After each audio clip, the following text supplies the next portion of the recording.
It's 11:50 at night, and you're staring at a task you promised yourself you'd finish 3 hours ago. The laptop is open, the document is empty, and somehow, in the last 3 hours, you have reorganized your desk, watched 4 videos about something you don't even care about, and convinced yourself that now, right now, is the perfect time to clean out your email inbox from 2019. You know exactly what you should be doing. You even want to do it. So why can't you just start? Here's the strange part. You are not lazy. You are not broken.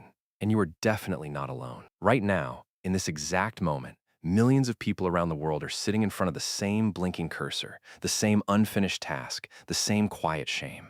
A deadline they respect, a goal they care about, and a body that simply will not move toward it. So what is actually happening inside you when this occurs?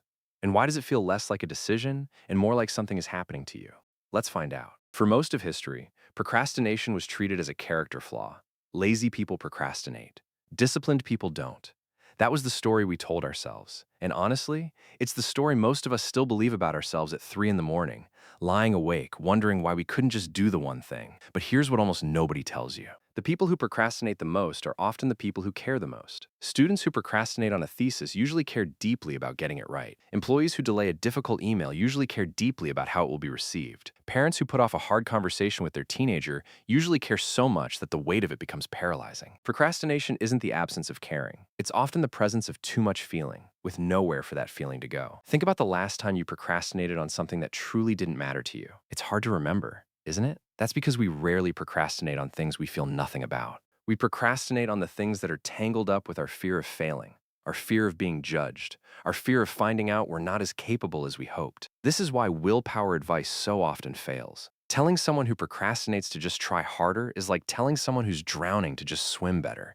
It misunderstands the problem entirely. And once you understand what's really going on underneath the surface, the whole thing starts to make a different kind of sense. To understand procrastination, you have to stop thinking of your brain as one single thing making one single decision, because it isn't. Inside your skull, there are 2 very different systems constantly negotiating with each other.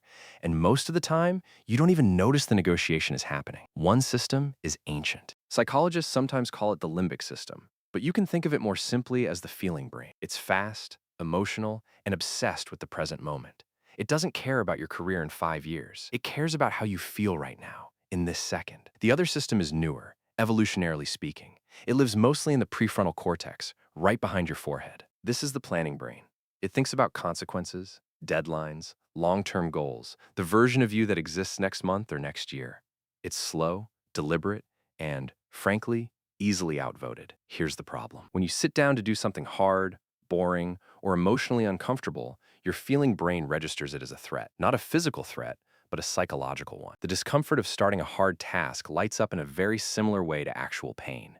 And your feeling brain has one very simple, very old job. Move away from pain. Move toward relief.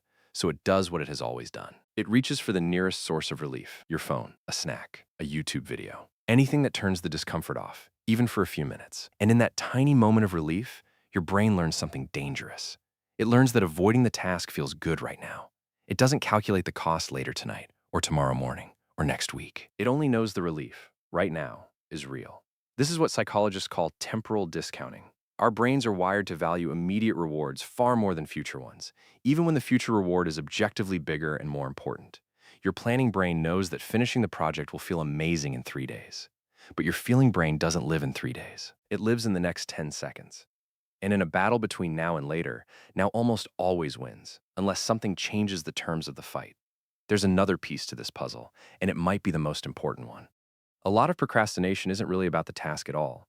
It's about identity protection.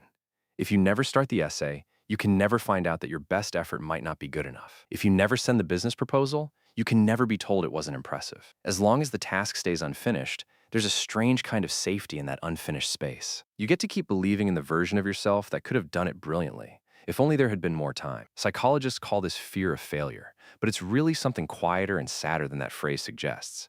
It's the fear of finding out the truth about your own limits. And putting off the task, as painful as it feels, is your mind's strange way of protecting your self-image from that truth, at least for one more day. Now, let's step out of the theory for a moment and look at how this actually plays out in real lives, because the psychology only becomes real when you see it happening to people you recognize. Meet Daniel, 26 years old, working his first serious job at a marketing agency. Talented, well-liked, full of potential according to every performance review he's ever received. And also, quietly, the person who submits almost everything at the very last possible hour. Daniel isn't submitting late because he doesn't understand the assignment.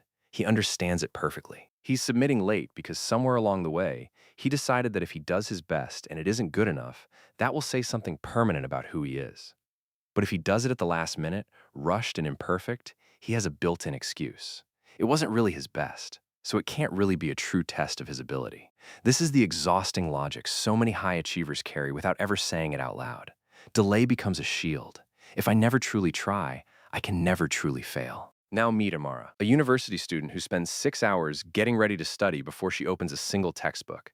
She reorganizes her notes. She makes a beautiful color-coded schedule. She researches the best study method for hours. To anyone watching, it looks like preparation. But it isn't. It's what psychologists sometimes call productive procrastination, where you stay busy with tasks that feel related to the real work, specifically because they let you avoid the real work itself. Amara isn't lazy. In fact, she's working incredibly hard, just on the wrong thing, because the wrong thing doesn't carry the same emotional risk as opening the textbook and confronting how much she still doesn't understand. Then there's Michael, 51 years old, who has been meaning to go to the doctor about a persistent pain for almost 4 months. He's not avoiding it because he doesn't understand the risk. He's avoiding it because as long as he doesn't get the test results, he still gets to hope it's nothing. The appointment isn't just a medical task to him. It's the difference between uncertainty, which still leaves room for hope, and a diagnosis, which might not. This is one of the most human forms of procrastination there is. Sometimes we don't delay because we don't care. We delay because we care so much that we can't bear to know for sure. And finally, think about Priya, a small business owner who has wanted to raise her prices for over a year. She knows her work is worth more. Her clients would probably still say yes. But every time she opens the email to announce the change, she closes the laptop instead. Because somewhere underneath the business decision is a much older fear. The fear of being seen as too much, of taking up too much space, of someone looking at her and thinking she doesn't deserve it. Daniel, Amara, Michael, and Priya are fictional composites. But if you've lived long enough, you've met all 4 of them. You might have been all 4 of them in different seasons of your own life. Their tasks are different. Writing a report, studying for an exam, booking a doctor's appointment, sending an email. But underneath every single one of those tasks is the same quiet story. This isn't really about time management. It's about emotional management. And once you see that, the whole problem starts to look different. So if procrastination isn't laziness, and it isn't really about the task itself, what actually works? The first shift has to happen in how you talk to yourself, because self-criticism, as strange as this sounds, is one of the biggest fuels for procrastination there is. When you berate yourself for putting something off, you create more of the very emotion that caused you to avoid it in the first place. Shame doesn't create motivation. It creates more avoidance. Because now the task isn't just uncomfortable, it's tangled up with feeling like a failure as a person. Researchers who study this have found something almost counterintuitive. People who forgive themselves for procrastinating on a task are actually more likely to start the next one sooner than people who beat themselves up over it. Self-compassion isn't the soft option here. It's the more effective one, because it lowers the emotional temperature enough that your planning brain can actually get a word in. The second shift is about shrinking the task until your feeling brain stops treating it like a threat. This is why the advice to just start actually works when it's done correctly. Not start the whole project. Start for 2 minutes. Open the document and write 1 sentence. Put on your shoes and stand by the door. The task feels enormous because your brain is picturing the entire mountain. But you were never actually asked to climb the whole mountain in 1 step.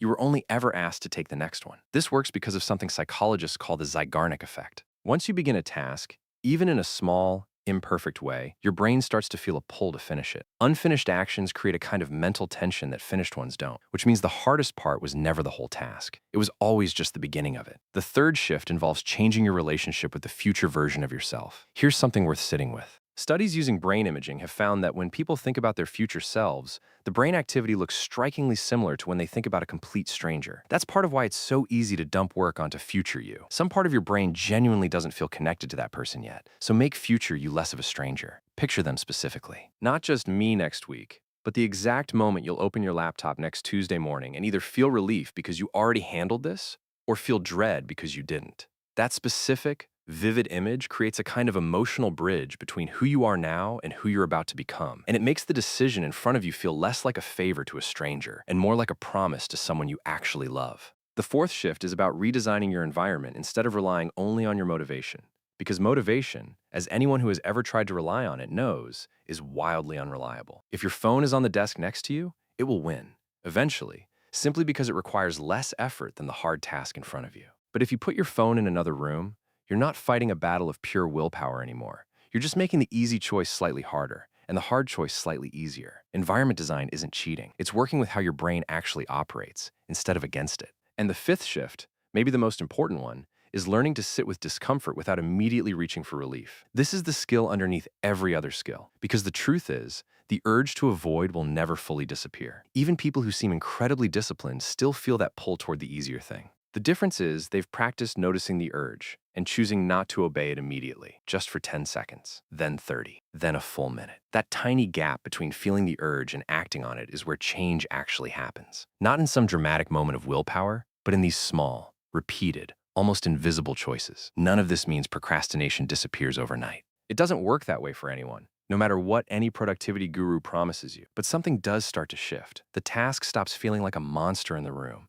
and starts feeling like something you're simply choosing to face, one small piece at a time. Here's the thing nobody tells you about procrastination. It was never really about time. You were never actually short on hours in the day. What you were short on was a sense of safety. Safety to be imperfect. Safety to fail at something and still be okay. Safety to try your best and discover it might not be enough, and survive that discovery anyway. Every time you avoided that task, some part of you wasn't trying to sabotage your life. It was trying to protect you, clumsily, from a pain it didn't know how to face any other way. That's not weakness. That's just what it looks like to be human, wired by millions of years of evolution to chase comfort and avoid threat, even when the threat is only a blinking cursor and an empty page. So the next time you catch yourself avoiding the thing you know you need to do, try not to reach immediately for judgment. Try, instead, to get curious. What is this task actually threatening? What version of yourself are you afraid of finding out about? And then, gently, without needing the whole answer, take one small step anyway. Open the document. Send the first line. Put on the shoes. Because somewhere out there is a version of you, a week from now, a year from now, looking back at this exact moment. And what they'll remember isn't whether you felt ready. They'll remember whether you started anyway. You were never behind. You were just afraid. And now you know why. And knowing why is where everything finally begins to change.